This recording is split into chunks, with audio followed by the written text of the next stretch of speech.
Hi, I'm Diane Chaplin, and this is the first in a series of videos about vibrato on the cello. This is a great place to start if you've never had any vibrato, or if you're a really advanced cellist and you just want to get a better vibrato. There's an ebook that goes along with this series of videos, which is called Cello Chops Vibrato Fundamentals. This is book one that we're going to talk about. There's 3 videos that go along with book one. This is video number 1. So the way we're going to start is next to a wall. I'm going to mirror you, so I'm going to use my right arm, but you would use your left arm or whichever arm you do for fingering on the cello. And I'm going to put my elbow up on the wall, so I'm standing at a right angle. I'm standing about a foot away from the wall, and I've got my elbow approximately at shoulder height. I'm going to put my fingers loosely. I'm trying to keep everything really relaxed. My fingers are on top of my shoulder, and when I do that, you'll notice my wrist is facing up. I'm going to scratch down the front of my shoulder, keeping my elbow pinned on the wall, and now my wrist is facing forward. So I'm going to do that motion a lot of times till I get really comfortable with it. So there's your basic motion, and you'll notice that my elbow is staying pinned to the wall, and my shoulder is turning in the shoulder socket. My entire arm is turning in this shoulder socket.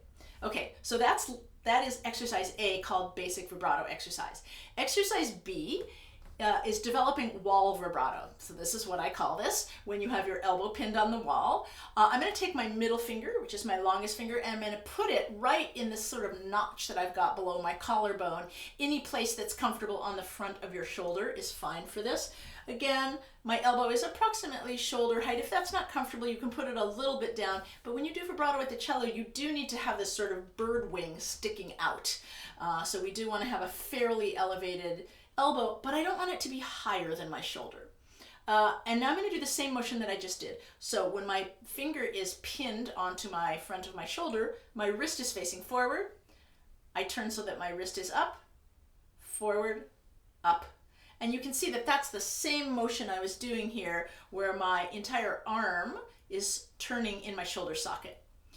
What you'll also notice as you do this, especially if you get maybe a little more speed on, I'm trying to stay very relaxed. My fingers are relaxed, my arm is relaxed. I'm just doing a gentle motion, but I can really tell that it feels like vibrato. My fingertip is rocking against my body as I'm doing this change, even though I'm not trying to make a rocking motion. I am just letting my big muscles in my back and shoulder turn my arm in the shoulder socket. So that's exercise B. Exercise C talks about some ways to continue furthering this. And then exercise D is changing fingers. So you may be uncomfortable hanging onto the front of your shoulder, and if you can't even reach it, because not everybody can, then you'll want to go on to the next video and the next part of the book, which talks about things where you're not having to pin your hand down. But if you can change fingers. There's my first finger, my second finger, my third finger. I don't use my pinky finger because I can't really reach it, and most of the time I just do my middle finger because that's the place I'm most comfortable. That's all for today. Go look at video number 2. Info on buying the ebook is down below. See you later.